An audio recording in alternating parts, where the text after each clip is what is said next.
ಎಲ್ಲರಿಗೂ ನಮಸ್ಕಾರ. ನಾನು ನಿಮ್ಮ ಪ್ರೀತಿಯ ಬಿ ಬಸವರಾಜ್ ರಾಜುಗೌಡ. ಏನಂತಂದರೆ ನಮ್ಮ ಮೈಸೂರಿನವನು.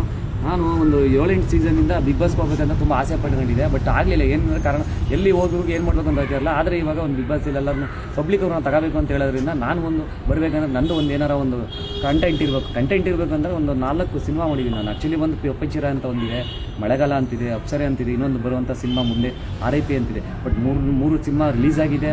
ಆದ್ದರಿಂದ ನನಗೆ ಒಂದು ಬಿಗ್ ಬಾಸಲ್ಲಿ ಚಾನ್ಸ್ ಕೊಡಿ ಅಂತ ಬಿಗ್ ಬಾಸ್ ಕಳಕಳಿ ಕೇಳ್ಕೊತಿದ್ದೀನಿ. ಯಾಕೆಂದರೆ ನಮ್ಮ ಒಂದು ಆಸೆ ಇರುತ್ತೆ. ಯಾಕೆಂದರೆ ಬಿಗ್ ಬಾಸಲ್ಲಿ ಬರಬೇಕು ನಾವೊಂದು. ಈಗ ನಂತರ ಎಷ್ಟೋ ಜನ ಸಿನಿಮಾ ಮಾಡಿರೋರು ಇರ್ತಾರೆ. ಈಗ ಏನಾಗುತ್ತೆ ಅಂದರೆ ಈಗ ಬಿಗ್ ಬಾಸ್ ಬಂದರೆ ಏನಂತಂದರೆ ಒಂದು ಬಂದು ನಮ್ಮ ಕಲೆ ಏನಿದೆ ಅದನ್ನು ತೋರಿಸ್ಕೊಂಡು ನಾವು ಗೆಲ್ಲಬೇಕಂತ ಬರ್ತೀವಿ. ಏನಂದರೆ ನಮಗೂ ದುಡ್ಡು ಬೇಕು.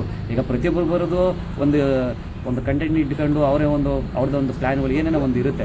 ಅವ್ರವ್ರದ್ದು ಪರ್ಸ್ನಲ್ ಆಗಿ ಮಾಡ್ಕೊಂಡು ಬರೋಂಥದ್ದು ಇರುತ್ತೆ. ಅದೇ ಥರ ನಾವು ಬರ್ತೀವಿ. ಯಾಕೆಂದರೆ ನಮಗೂ ಒಂದು ಚಾನ್ಸ್ ಕೊಡಿ. ಯಾಕೆಂದರೆ ನಾವು ಸುಮ್ಮನೆ ನಮ್ಮ ಹತ್ರ ಇರೋ ಕಲೆ ನಾವು ತೋರಿಸ್ಕೊಂತೀವಿ. ಈಗ ಬೇರೆಯವ್ರಿಗೆ ಯಾರೋ ಒಂದು ಪಬ್ಲಿಕ್ಕಿಂದ ಬೇರೆಯವ್ರು ಬಂದು ಮಾಡೋದಕ್ಕಿಂತ ನಮ್ಮಂಥ ಸಿನಿಮಾ ಮಾಡಿರೋರನ್ನ ನೀವು ತಗೊಂಡ್ರೆ ತುಂಬ ನನಗೂ ಅನುಕೂಲ ಆಯ್ತಿದೆ. ಅದು ನಿಮ್ಮ ಒಂದು ಬಿಗ್ ಬಾಸ್ಗೆ ನಮ್ಮಿಂದ ಒಂದು ಕಂಟೆಂಟು ಮಾಡೋದ್ರಿಂದ ನಾವೊಂದು ಪ್ರತಿಭೆ ತೋರಿಸೋದ್ರಿಂದ ಪಬ್ಲಿಕ್ ಅವರು ತುಂಬ ಖುಷಿ ಪಡಬೇಕು. ಯಾಕೆಂದರೆ ಸುಮ್ಮನೆ ಕೂತ್ಕೊಂಡು ಒಂದು ವಾರಕ್ಕೆ ಬರೋ ಅಂಥ ಆಸೆ ಅಲ್ಲ.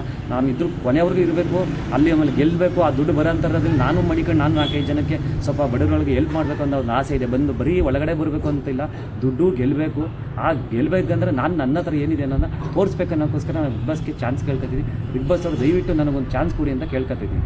Raju B Gowda, Mysuru. Thank you.